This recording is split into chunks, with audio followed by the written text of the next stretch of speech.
ರಾಷ್ಟ್ರ ರಾಜಧಾನಿಯಲ್ಲಿ ದಿನದಿಂದ ದಿನಕ್ಕೆ ಏರ್ ಪೊಲ್ಯೂಷನ್ ಹೆಚ್ಚಾಗ್ತಾನೆ ಇದೆ. ಬೇಸಿಗೆಯಲ್ಲಿ ಉಸಿರಾಡೋದಕ್ಕೂ ಅಲ್ಲಿ ಕಷ್ಟ ಸಾಧ್ಯ. ಇದರಿಂದ ಬೇಸತ್ತಂತ ಡೆಲ್ಲಿಯ ಪರಿಸರ ಪ್ರೇಮಿಯೊಬ್ಬ ಮಡಿಕೇರಿಗೆ ದೌಡಾಯಿಸಿದ್ದಾರೆ.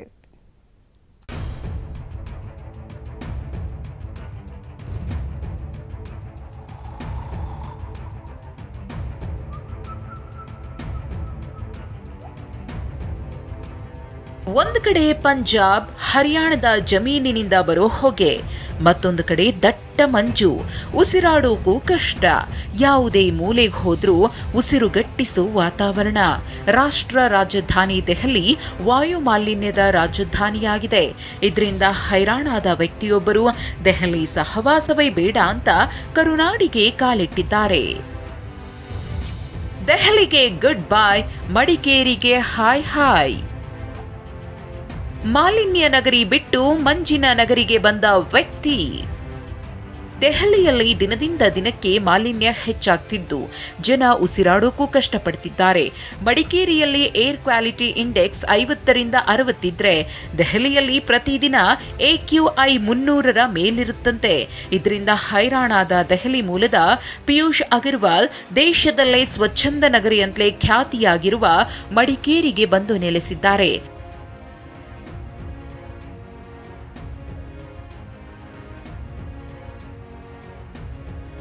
ವಿಶ್ವದ ಎಲ್ಲಾ ಸ್ಥಳಗಳಿಗೂ ತೆರಳೋ ಹವ್ಯಾಸವನ್ನ ಹೊಂದಿರುವ ಅಗರ್ವಾಲ್ ಮಡಿಕೇರಿ ವಾತಾವರಣಕ್ಕೆ ಫಿದಾ ಆಗಿ ಇಲ್ಲೇ ಠಿಕಾಣಿ ಹೂಡಿದ್ದಾರೆ. ಮಂಜಿನ ನಗರಿಗೆ ಬಂದ್ರೂ ಸುಮ್ಮನೆ ಕೂತಿಲ್ಲ. ದಿನನಿತ್ಯ ಪಟ್ಟಣದಲ್ಲಿ ಕಸ ಹೆಕ್ಕೋ ಮೂಲಕ ಸ್ವಚ್ಛತೆಗೆ ಹೆಚ್ಚಿನ ಒತ್ತು ಕೊಡುತ್ತಿದ್ದಾರೆ.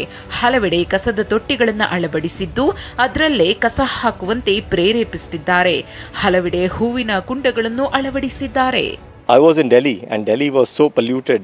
I was having a lot of respiratory problems. So I decided to move away from Delhi. I traveled all over the country and I found Madikeri to be one of the finest places where I can come and live. So now I have been here since last March. I love Madikeri. Madikeri is truly one of the most beautiful places I have seen in our country. Delhi ಮೂಲದ ಅಗರ್ವಾಲ್ ತನ್ನದೇ ಹಣದಿಂದ ಇಷ್ಟೆಲ್ಲ ಮಾಡುತ್ತಿದ್ದಾರೆ. ಜೊತೆಗೆ ಬೇರೆಯವರ coffee ತೋಟದಲ್ಲಿ ಗಿಡ ನೆಡ್ತಿದ್ದಾರೆ. ಇವರ ಕಾರ್ಯಕ್ಕೆ ಸ್ಥಳೀಯರು ಮೆಚ್ಚುಗೆ ವ್ಯಕ್ತಪಡಿಸುತ್ತಿದ್ದಾರೆ. ನಮ್ಮ ಏರಿಯಾದಲ್ಲಿ ತುಂಬಾ ಕಸ ಜಾಸ್ತಿ. ಸ್ಕೂಲ್ಸ್, ಕಾಲೇಜಸ್ ಇದೆ. ಮಕ್ಕಳು ಏನಾದರೂ ತಿಂದು ಎಸಿತಾ ಇರ್ತಾರೆ. ಆದರೆ ಅವರು ರೆಗ್ಯುಲರ್ ಆಗಿ ಎಲ್ಲ ಕ್ಲೀನ್ ಮಾಡಿ ಅಲ್ಲಿ ಡಸ್ಟ್ಬಿನ್ ಹಾಕಿ ಡಸ್ಟ್ಬಿನ್ನು ಖಾಲಿ ಮಾಡ್ತಾ ಇರ್ತಾರೆ. ಅದಕ್ಕಾಗಿ ಈ ಏರಿಯಾ ತುಂಬ ಕ್ಲೀನಾಗಿರ್ತದೆ. ನಮ್ಮ ಏರಿಯಾ ಎಲ್ಲರೂ ನೋಡಿ ಕಲಿಬೇಕು ಹೀಗೆ ಮಾಡಲಿಕ್ಕೆ.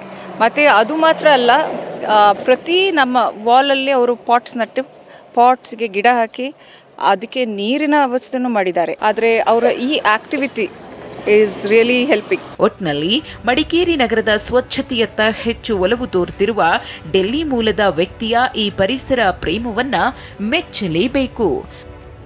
ಗೋಪಾಲ್ ಸೋಮಯ್ಯ, TV9 ಕೊಡಗು.